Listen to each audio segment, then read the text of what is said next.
Hello, chemistry students. Welcome to Chem 1021.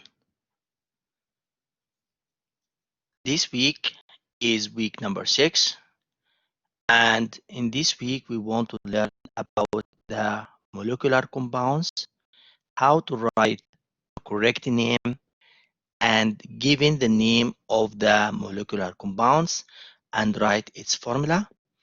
And also today we want to talk about the electronegativity and how to use the electronegativity to identify if a bond is polar or non-polar covalent.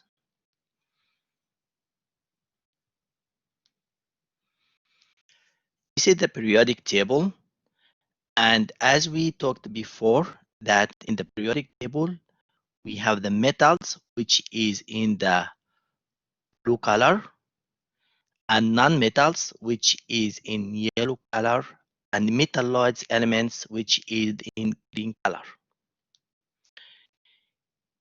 In week 5, we talked briefly about the ionic compounds, but today we want to talk about the molecular compounds. The molecular compounds contains covalent bonds, and these bonds form when atoms of two or more non-metals share electrons and form the covalent bond. So if you check here, we have two non-metals elements, and they will share the electrons to make a covalent bond between them. The valence electrons are shared by the non-metals to achieve stability to the compound. The molecular compounds are formed when two or more atoms share the valence electrons. If you check to the photo here, you will see that we have two hydrogen atoms, two oxygen atoms, two nitrogen atoms, two chlorine atoms, or maybe they are different atoms like the nitrogen and oxygen. Both of them are non-metals. Oxygen and two atoms of hydrogen, nitrogen and two oxygen, or carbon and two oxygen atoms. How to identify if the compound is ionic or covalent? We said in week 4 that I will look to the first element in the compound. If it is metal or it is polyatomic ion ammonium, so this compound is ionic compounds contains ionic bond. But if the first element is non-metal, that means that this compound is a molecular compounds contains covalent bond. We have something is called diatomic molecules. We have 7 non-metals elements in the periodic table. These elements are the hydrogen, nitrogen, oxygen, fluorine, chlorine, bromine, and iodine. These 7 elements exist as diatomic molecules. And we will, to memorize them, we say this is Hofprinkel. So Hofprinkels are 7 elements. They are found or exist as diatomic molecules. When we talk about the molecular compounds, we want to talk about the simplest covalent bond between the hydrogen atom. The hydrogen atom has one valence electron. So when hydrogen has one valence electron, so it needs another one electron to complete the valence shell with 2 electrons. And that happens when 2 atoms come close to each other, and they will share the two valence electrons to make H2 molecule. And we say this is a single covalent bond between the atoms. Let's have another example. Fluorine, which is non-metal, so it is F2, and that's diatomic molecule. It found in group 7A. So that means that the fluorine has 7 valence electrons. So to complete the octet rule, one electron from fluorine atom come close to, like two atoms come close to each other, and they will share this pair of electrons. So we say that that shared pair of electrons, and they will form a single covalent bond. So we write that we write that in this shape. F dash F means that this is a single covalent bond between the two atoms. The molecule is molecular compound. It's F2, and this molecule is diatomic molecule. Now we want to talk about how to naming the molecular compounds. If I have NCl2, N is nitrogen, is non-metal, so this compound is molecular compound. The first step, I'm going to mention the name of the first non-metal, which is nitrogen. The second step, I'm going to mention the second non-metal by using the first syllabus only. So that's chlorine. So I'm going to mention it will be chloro, and then I will add the suffix "ide." So that will be chloride. The third step, I'm going to use something is called prefix. So if the prefix is needed, to add the prefix, I have to check the subscript. If the subscript is 1, so there is no prefixes. I don't add any prefixes. But if it is 2, or in this example, it's 3, so I will add the prefix tri. So we have this compound, ionic molecular compounds, is called nitrogen trichloride. Let's have an example, another examples, and let's learn about the table of prefixes.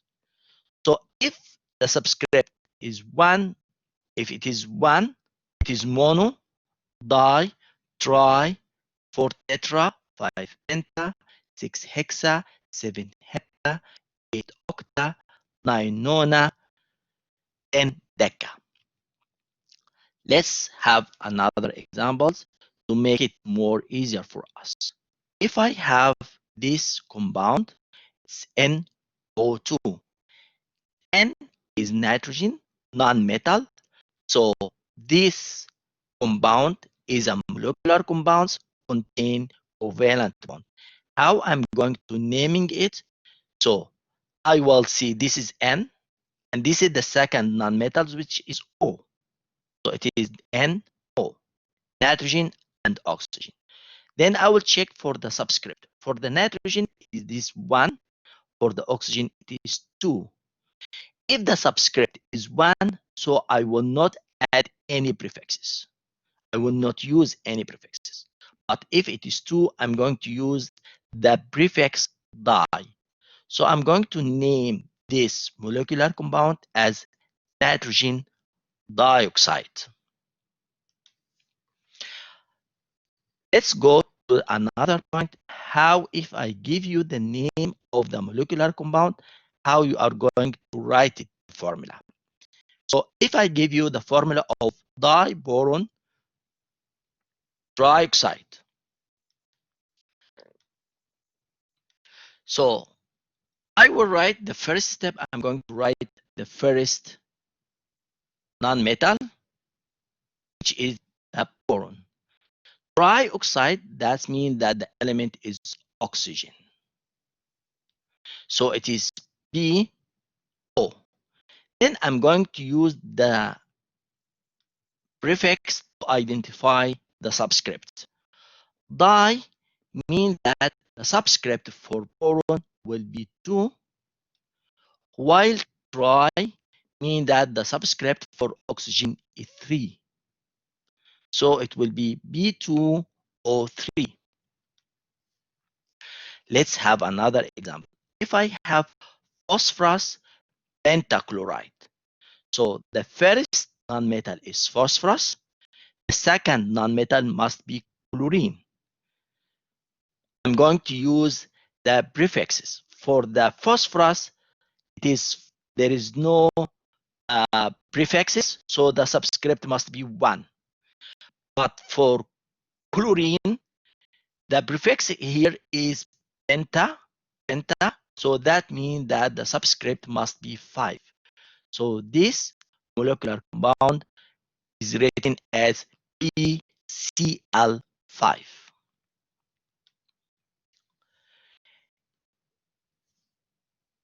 As we talked about the hydrogen, and we said that the hydrogen will share with 2 electrons, make a single covalent bond. And also we talked about the fluorine, which share with single electron to make F2. But what if it is not sufficient to share with one or single or pair of shared electrons? Let's look here. The carbon has 4 valence electrons. When it will combine with the oxygen, it is not sufficient to share with only 1 electron. It will share with 2 electrons from the carbon and 2 electrons from the oxygen. So in this case, they will form double bond. So the double bond occurs when atoms share 2 pairs of bonding electrons. So, and that's when the single bond does not satisfy the octet rule. Let's have another, let's talk about the triple bond. The triple bond occurs when the atoms will share with 3 pairs of bonding electrons. Let's see the nitrogen. The nitrogen in group 5A, so it will share with 3 electrons from this atom and the 3 electrons from this atom. And the bonds are formed between the 2 atoms. It will be triple bond. In this case, this atom will be surrounded by 8 electrons, and this atom will be surrounded by 8 electrons.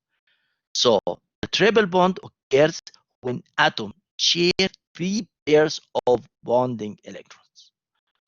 While in the fluorine, these 2 atoms will share single or 1 pair of shared electrons, and that will make the octet rule, because in this case the fluorine will be surrounded by 8 electrons, and this fluorine will be surrounded by 8 electrons to make a complete or stable compound.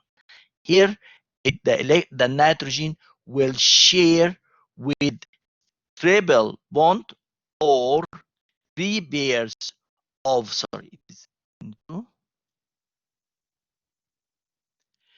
to make a stable diatomic molecule N2.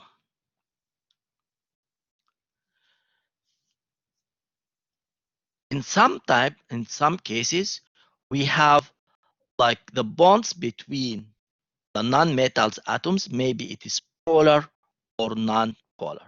What is the difference between them?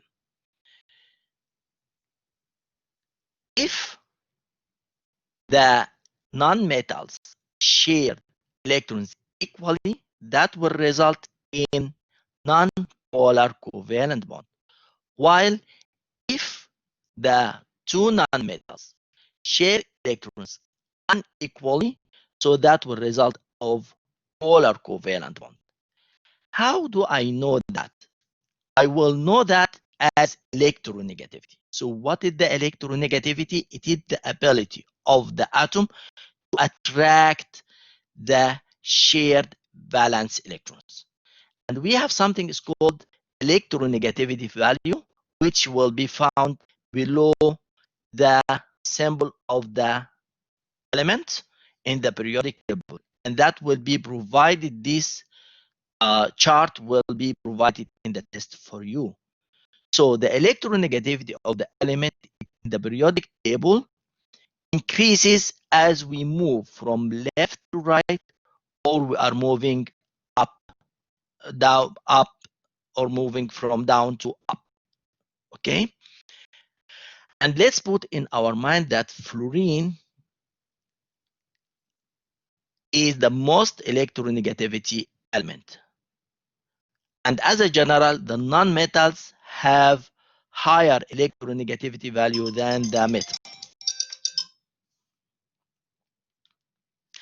So how I will find out if the covalent bond is polar or non-polar, I have to use the electronegativity chart, and I have to calculate something is called the electronegativity value or electronegativity difference.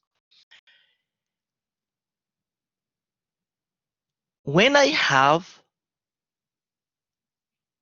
the electronegativity difference from 0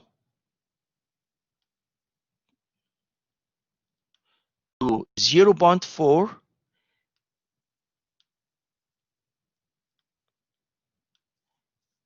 that means that the covalent bond is non-polar. How I'm going to calculate the difference in the electronegativity? First of all, I'm going to look to the molecular compound. Second step, I'm going to look to the electronegativity chart, and I will find that, for example, from the electronegativity chart, the electronegativity of the nitrogen is 3. So the first one is 3, the second one is 3, so the difference is 0. If I have 2 ClBr, this is non-metal, so that's molecular compound. So I want to find out if this bond, covalent bond, is polar or non-polar. I will check the electronegativity chart, and I will write the high value first. So Cl and Br. If I return back to the chart, I will see that Cl is 3, while Br is 2.8. So I'm going to, the difference would be 3 minus 2.8, that will be 0.2. And we said that if the value between 0 to 0.4, so that will be non-polar covalent. While if we look here, if the scale is from 0.5 to, so we said that from 0, scale from 0 to 0.4, that will be non-polar. But if it is from 0.5 to 1.7, so that will be polar covalent bond. Let's have an example. If I have OCl, the value, the electronegativity value of oxygen is 3.5, electronegativity value of Cl is 3, and that's from the electronegativity chart. The difference between them, it is 0.5. So this is a molecular compound contains polar covalent bond. So again, the scale, it is from 0.0 to 0.4 or from 0 to 0.5, that's covalent. From 0.5 to 1.7, that's polar covalent.